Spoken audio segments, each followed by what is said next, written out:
Muito boa tarde, tudo bem com vocês? Nosso grupo de estudos está em mais uma das suas edições. Depois de já ter feito orações e reflexões sobre os mais diferentes assuntos, agora estamos discutindo as questões feitas a Emmanuel, o guia espiritual de Chico Xavier. Kardec, em O Livro dos Espíritos, já estudado aqui nas suas 1019 perguntas e respostas, trouxe muitas luzes, traz muitas luzes a todos nós.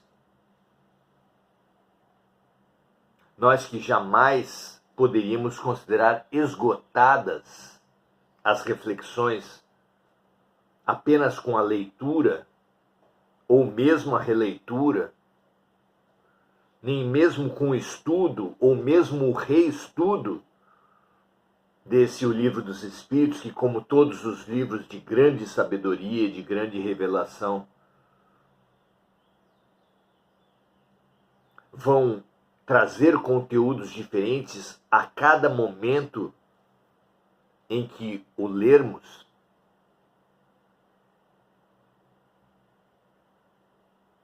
Mas estudamos, estimulamos as pessoas a estudarem e buscarem os seus múltiplos significados.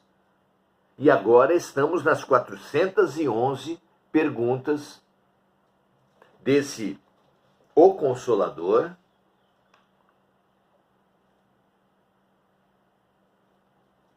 Francisco Cândido Xavier e Emmanuel,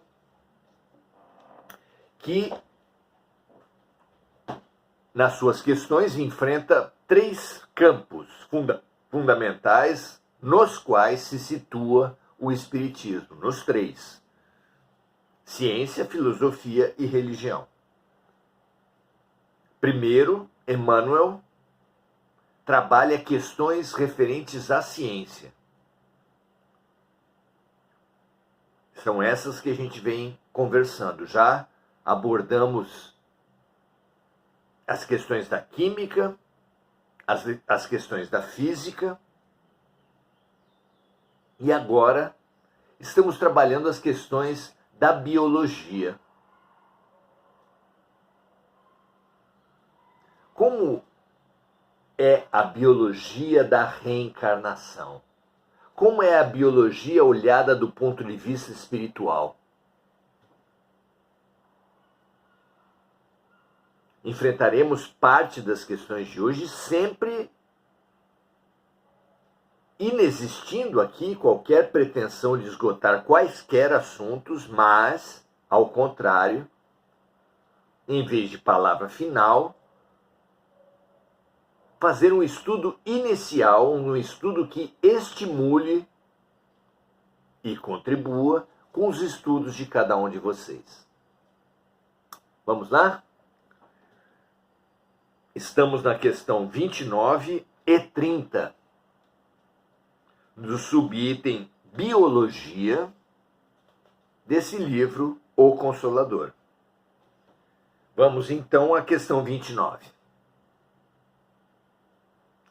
Questionam Emmanuel da seguinte forma: os espíritos cooperam no desenvolvimento do embrião do corpo em que vão reencarnar?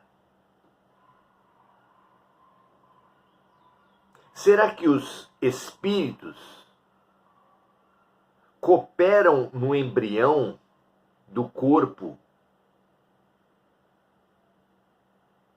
que lhes vai servir numa certa encarnação?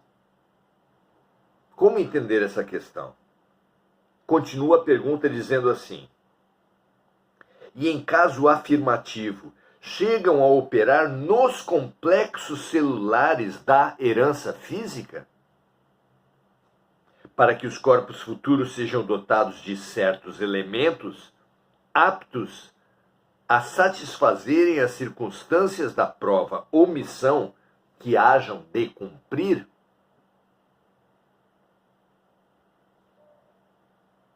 numa comparação, alguém que não conhece nada da música pode perguntar se o violonista constrói ou ajuda na construção do seu instrumento, do violão?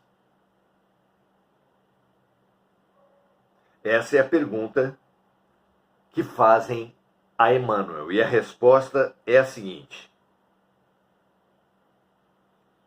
no caso dos espíritos evoluídos, senhores de realizações próprias, inalienáveis,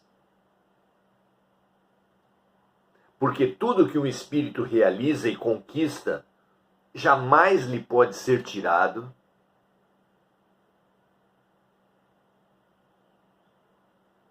então essa cooperação nesses espíritos evoluídos quase sempre se verifica.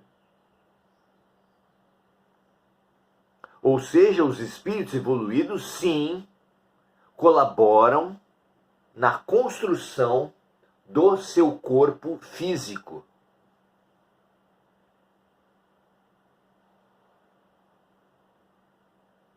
Então, essa cooperação quase sempre se verifica junto ao esforço dos prepostos de Jesus, que operam nesse sentido com vistas ao porvir de suas lutas no ambiente material. Então, entre as hostes de espíritos benfeitores, há alguns que se especializaram na reencarnação, na constituição do corpo físico, que vai servir ao espírito de acordo com as suas proposições e as dificuldades, os desafios que o espírito enfrenta numa determinada vida. Então ele coopera, faz as suas contribuições, sem, no entanto, dispensar a presença desses espíritos sábios, especializados na reencarnação. E continua Emmanuel na resposta: temos de considerar, todavia, que os espíritos rebeldes ou indiferentes, desprovidos dos valores próprios indispensáveis, têm de aceitar a deliberação dos prepostos referidos, os quais escolhem as substâncias que merecem ou que lhes são imprescindíveis no processo de resgate ou de evolução.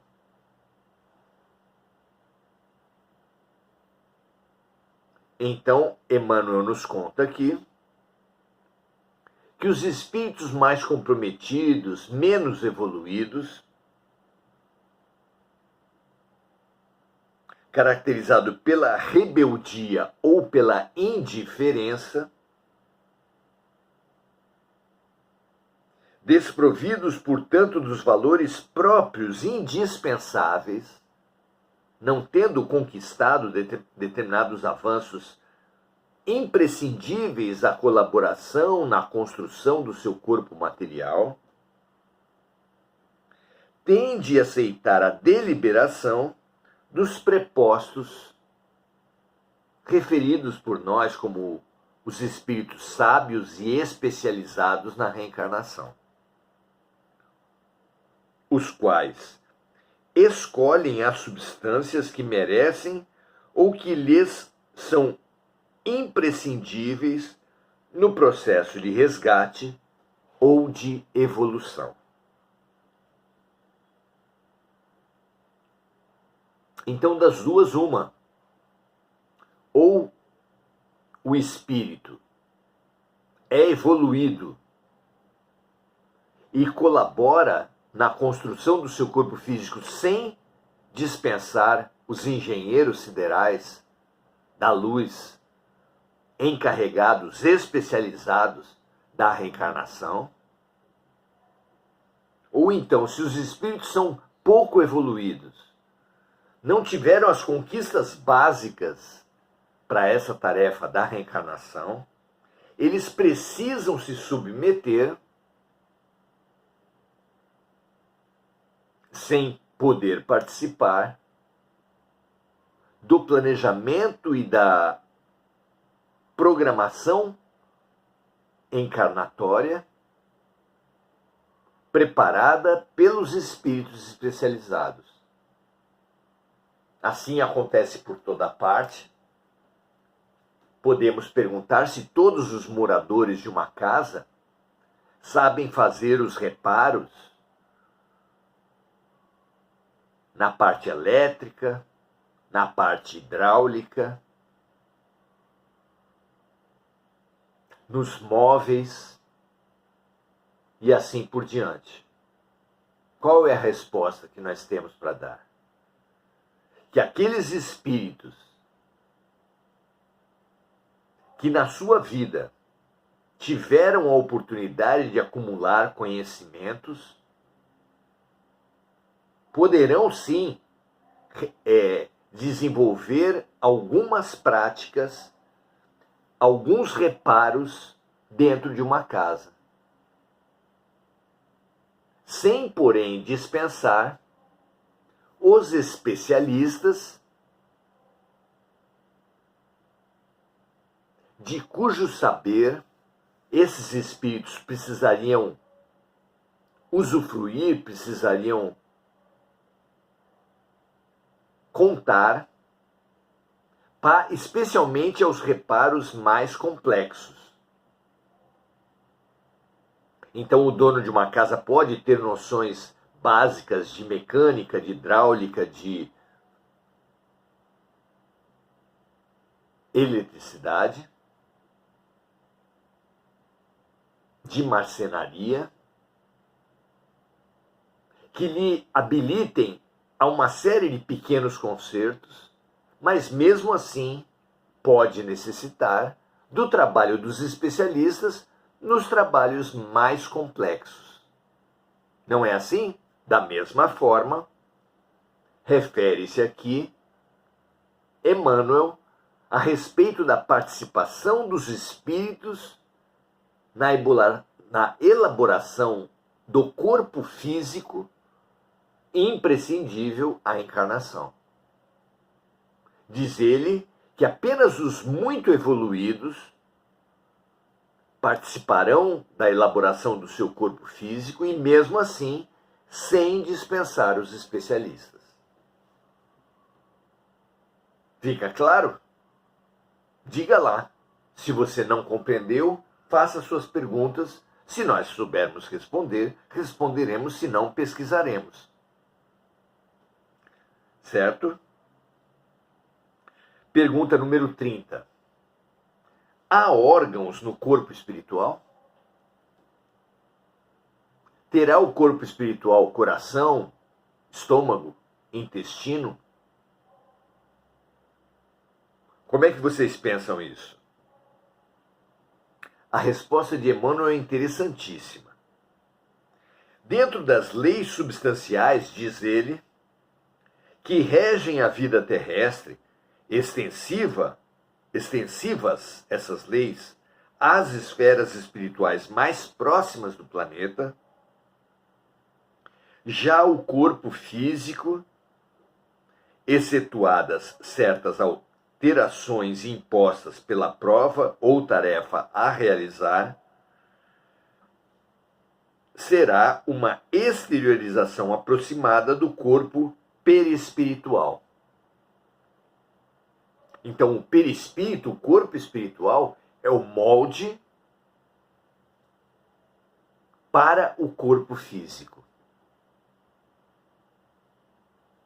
Exteriorização essa, continua a resposta, que se subordina aos imperativos da matéria mais grosseira, no mecanismo das heranças celulares, as quais, por sua vez, se enquadram nas indispensáveis provações ou testemunhos de cada indivíduo.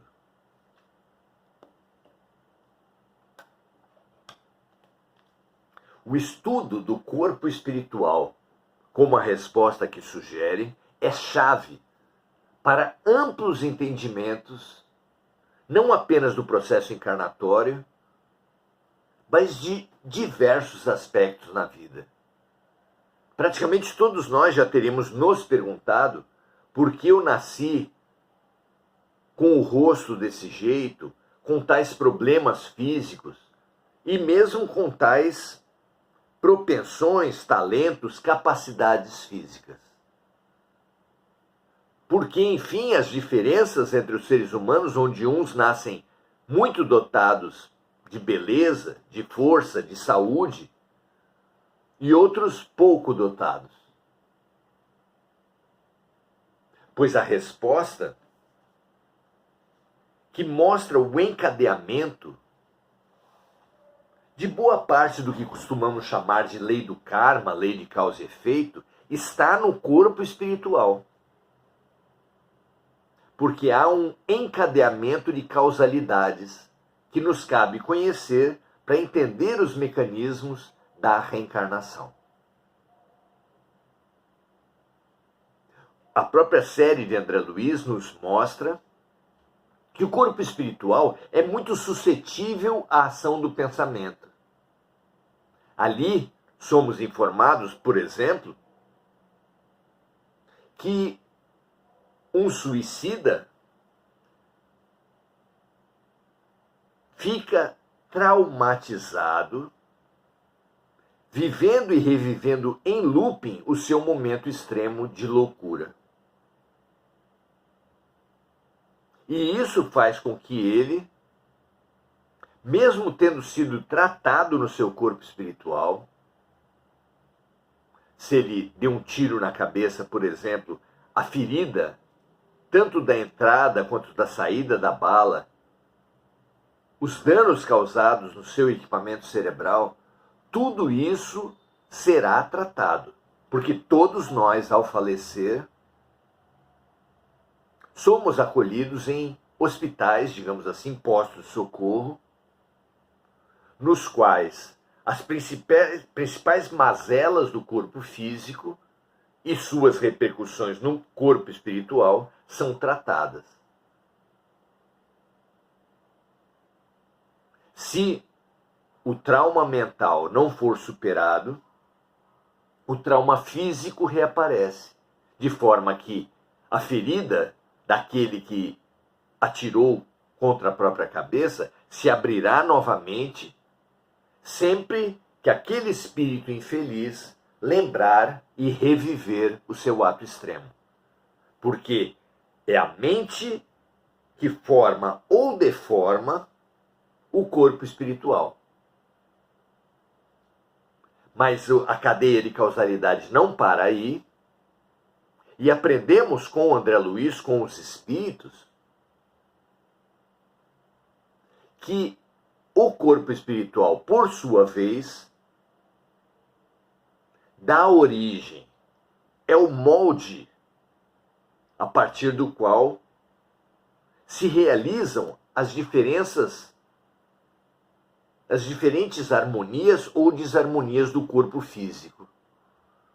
Então, a mente forma e deforma o corpo espiritual, e o corpo espiritual forma ou deforma o corpo físico.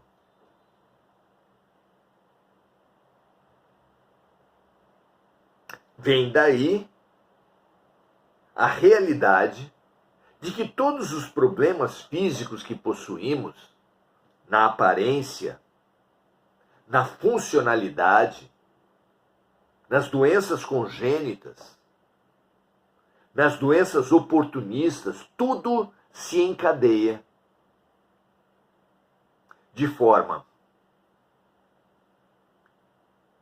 que aquilo que nessa vida mesmo vivemos e nos marcou será somatizado. como a medicina já apura atualmente. A quantidade e a qualidade das doenças psicossomáticas, que são aquelas em que a mente é a principal responsável pela desarmonia física, essa lista só faz aumentar, só faz se aprofundar. Então,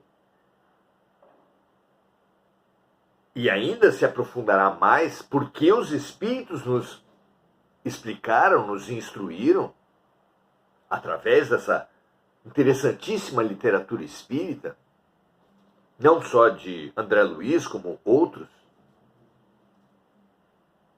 que o corpo perispiritual, o corpo espiritual, transmite, digamos assim, as potencialidades e os limites que ele, corpo físico, corpo espiritual, adquiriu da mente, de forma que um assassino, uma pessoa que praticou o aborto, uma pessoa que cometeu vinganças, torturas, maldades, não terá uma mente limpa, ao contrário, terá traumas, marcas em sua mente espiritual, e essas marcas e traumas impostos ao corpo espiritual pela mente serão transmitidas ao corpo físico. De forma que todas as doenças físicas são psicossomáticas, pois tiveram a sua origem na desarmonia da mente, adquirida nos crimes, nas violências, nos absurdos que nós todos temos cometido ao longo das existências. Compreender isso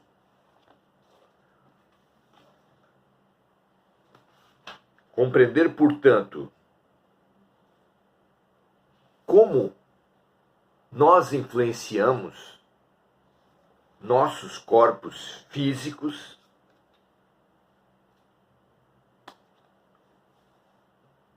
é fundamental para compreendermos as lições, as curas, porque, por exemplo, há reincidência de certas doenças. Ora,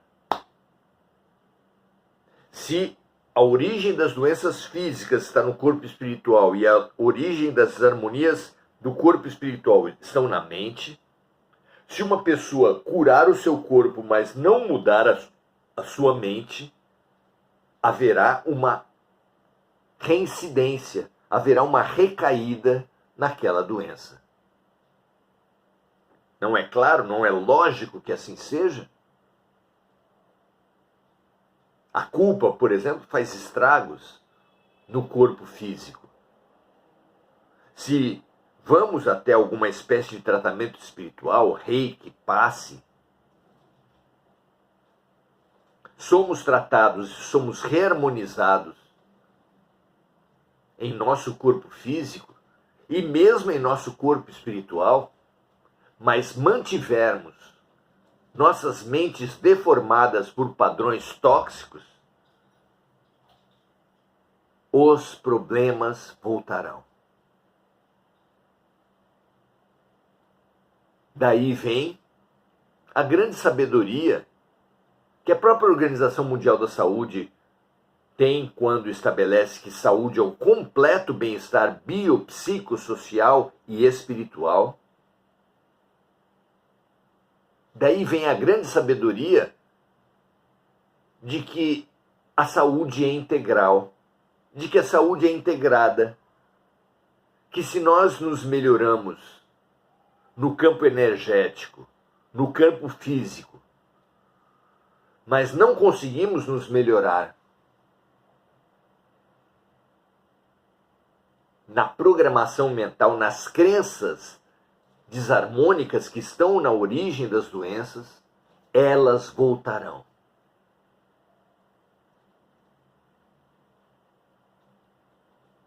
E é por isso também que, como foi explicado aqui, os espíritos de menor estatura, de menor desenvolvimento, com menos conhecimento, menos domínio da própria mente, não conseguirão colaborar na formação do seu próprio corpo físico. Mas adquirirá essa capacidade na medida em que ampliar os seus conhecimentos e ampliar o domínio de sua mente, o direcionamento da força do seu pensamento.